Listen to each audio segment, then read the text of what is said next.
Hi, track announcer Robert Geller here from Woodbine Racetrack as we take a look at the eligible runners for the 164th running of the King's Plate, which is North America's longest consecutively run stakes race and Canada's most prestigious horse race.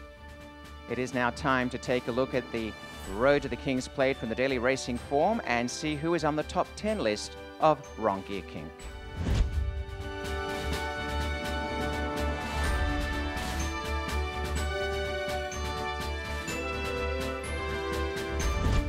Once again, here is Gino Buccola with his insights into the contenders for this year's King's Plate. Thank you, Robert. Very happy to be back for another edition of DRF's Road to the King's Plate. And after a big weekend with the Woodbine Oaks, with the plate trial, we are just one step closer to the King's Plate, the first jewel of the OLG Canadian Triple Crown. This week, I'll be looking at 3 horses that are on Ron Gear Kink's top 10 list. And for me, the first one I'm going to dive into was actually the horse that was the runner-up in this week's Woodbine Oaks. And Ron has as his number 5 horse, I'm talking about Wickenheiser. Now, I was extremely impressed with the effort last time out from Wickenheiser, and I think that the 10 furlongs will possibly even give this filly a chance to improve on some of the rivals that have defeated her. She was very slow early, and the difference between winning and finishing second was probably just the trip that she got. She had to come from way out of it, whereas the winner of that race, Elysian Field, we'll talk about in just a second, was able to sit a much better trip to kind of save ground and then shift to the outside. A little more distance, if this one were to get to the King's Plate, I think would be no problem for Wickenheiser to come running late.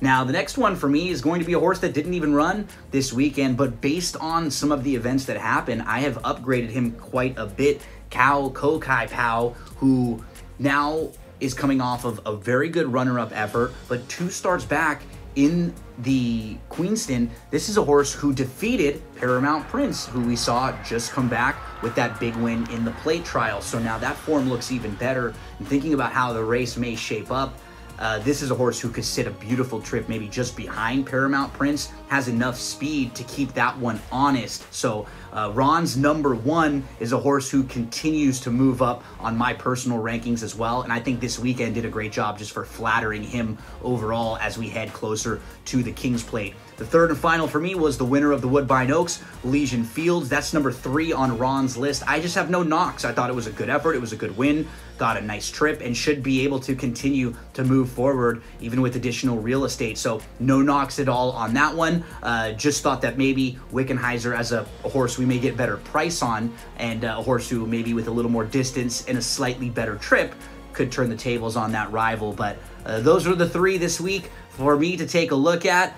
Looking forward to week by week, getting closer to the King's Plate. We'll be back to talk much more with you on the DRF Road to the King's Plate. Thank you, Gino.